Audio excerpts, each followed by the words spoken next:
my take on We the Kingdom song, God So Loved, the acoustic version. There's also a full band version with different chords, but this acoustic version is just 3 chords basically, G, C, and D, and there's one lonely E minor in the bridge. Because the chords are so simple, there's lots of room to play around with strumming patterns and groove and embellishments, stuff like that. The original recording is 2 guitars, cello, piano, and various percussion instruments. I'm trying to capture the overall flavor of that ensemble and not necessarily just copy their guitar part. So the main groove that I use sounds like this.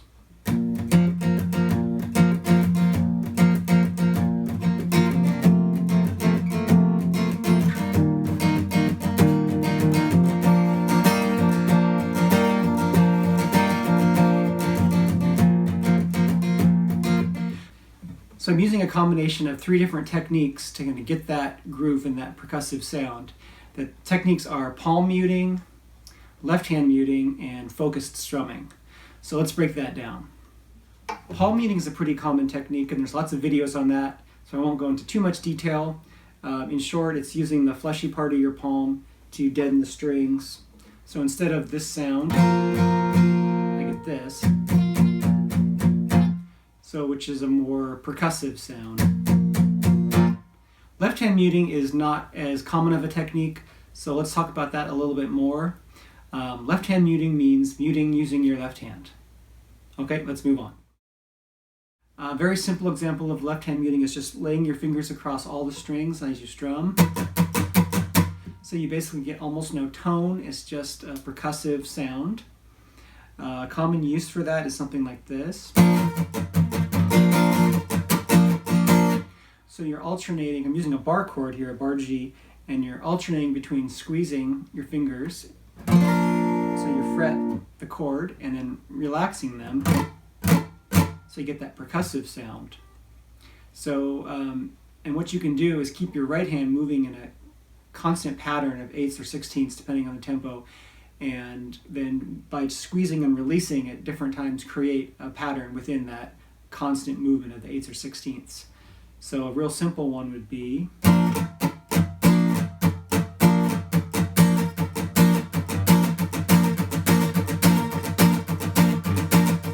that one is just 1 squeeze followed by 3 releases. You can do all kinds of different patterns like this.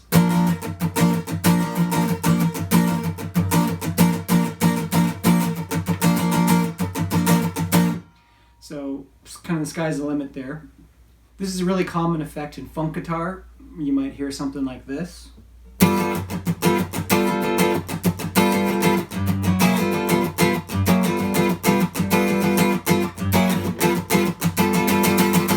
I'll put a link in the description for a video that goes into a lot more detail on left-hand muting in funk guitar if you want to check that out. So we talked about the palm muting and the left-hand muting, and the third thing is focus strumming, which is really nothing more than instead of strumming all strings equally, you're going to focus your attack on just hitting some of them, like just the bass string, or just the middle, or just the high. And you can use this to really add a lot of nuance to your playing and emphasize different parts on different beats. There's a lot of cool stuff you can do with that. On this song, I tend to focus on the low strings, on the downbeats, and then the middle and higher ones on the upbeats. So now that we have those 3 techniques kind of understood, let's see how they all work together on this groove.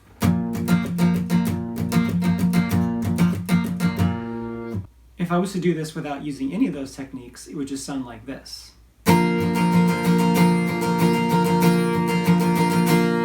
Which is fine, but pretty boring.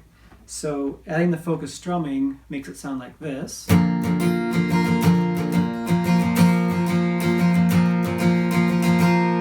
Getting a little bit better. I'm going to add some the palm muting now.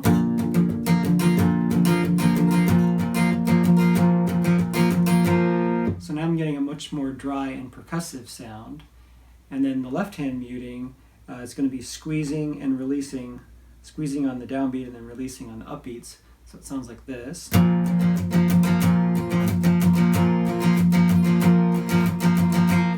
break that down a little bit slower. So you hear that real dry sound when I'm doing the left hand muting.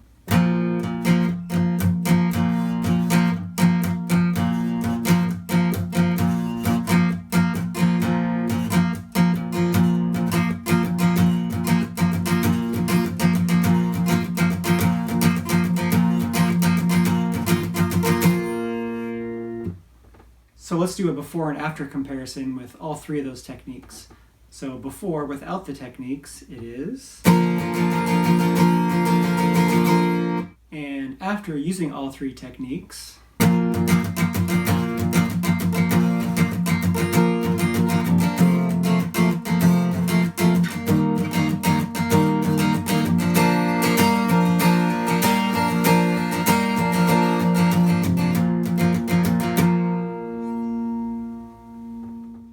so let's talk about the chords a little bit. I'm capo 3, so the original song's in B flat, but I'm playing it in G. So G, C, and D are 99% of the chords on this. I can use a couple different shapes for each. On the G, I use the shape where I mute the A string with my middle finger. So I'm just kind of relaxing my middle finger and laying it across the string. So instead of G chord you get. And I really like that sound because it doesn't have a major third in the chord, it's just root and fifth, so it has a real solid, open, chunky sound that I like for this. I feel like it's, when you get that third down there in that low range, it gets kind of muddy. The other G shape I use is this. Again, I'm muting the A string, but just by relaxing my fourth finger. I like the other one better, but this one lets me quickly go to this. So I use that transition, that little pattern quite a bit. So it's you'll see me alternate between this G and this one, depending on if I need to quickly access that or not. For the D chord, I use kind of a unique shape, which is this. And you get this nice rub between the F sharp and the G there. So I call this a G4 chord. It has both the major third and a fourth. It gives a real richness to it. To make this shape, start with a normal C chord, and then I'm going to add a G in the bass, so I have a C over G. And then just slide it up 2 frets. On this one, I try not to hit the top string. That adds a ninth, and I don't think that really sounds good in this context. So I either just try to focus strumming on the lower strings, or just kind of mute that with my palm area here, my finger relaxing. When you're first learning, you spend a lot of time trying to fret everything cleanly and push all the strings down just right. And then as time goes on, you realize, oh, it's kind of good to mute strings sometimes. The other reason I like this voicing for the D is because it works better with the G and the C that are surrounding it, so they're all in the same range. Instead of... So that just feels more harmonious to me. Sometimes I will use the standard D voicing just for variety, and so I can do this D sus4 thing. But usually I use this one. Sometimes I like to use words or phrases to help me remember riffs or strumming patterns. So this song has this part a lot. And the word I use for that is banana. That just helps me remember that, especially when I'm first learning it. Another one that's in this song quite a bit is this. So that reminds me of the theme song from the movie Footloose, and my phrase for that is, everybody got a blues. Everybody got blues.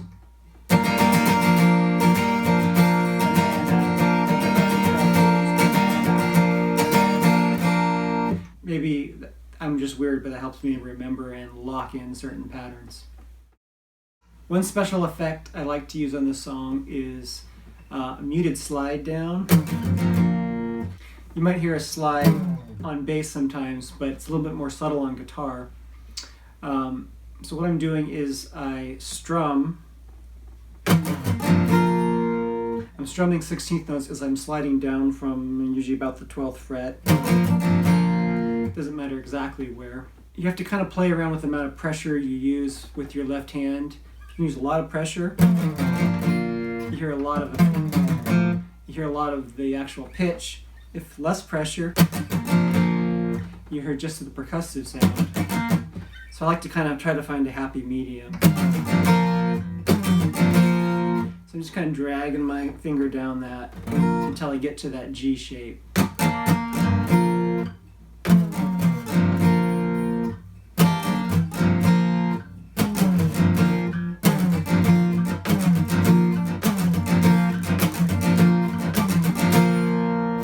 This is a good thing to throw in leading up to the chorus. It's just a nice little break. It's kind of like what a drum fill would be in a full band setting. So talking about the chorus, I use pretty much the same groove as I do in the verse. I just kind of open it up, so a little bit less muting and strumming all 6 strings instead of just focusing on the lower ones. So let me show you the difference there. The verse would be, chorus would be.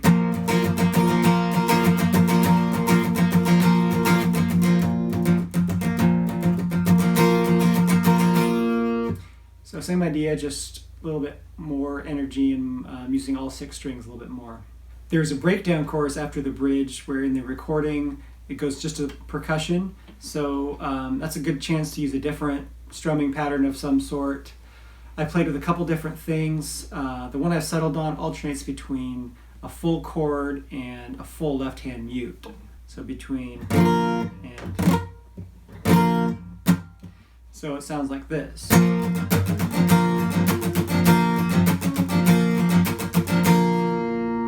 A little bit slower, it's. And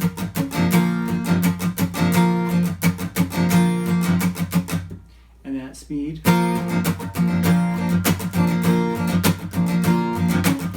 And don't be afraid to really hit that muted strum hard. Because you're damping the strings, there's not a lot of sound. So I really want to lay into that.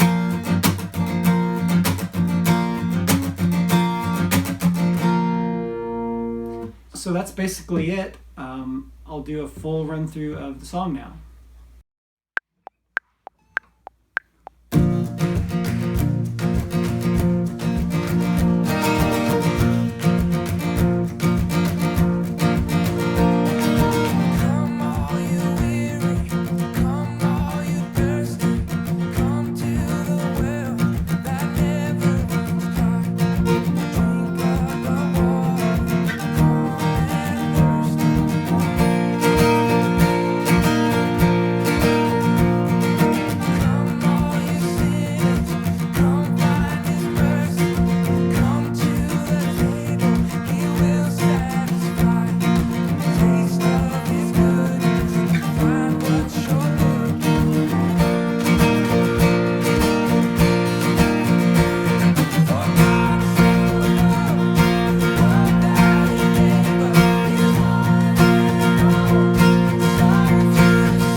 left-hand muting and funk.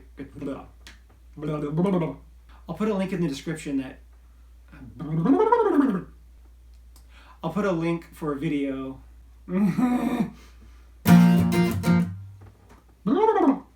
Let's do that one more time. Let's talk about chords. I'm gonna leave that part out. Excuse me. That's a good blooper. Maybe I'm just weird.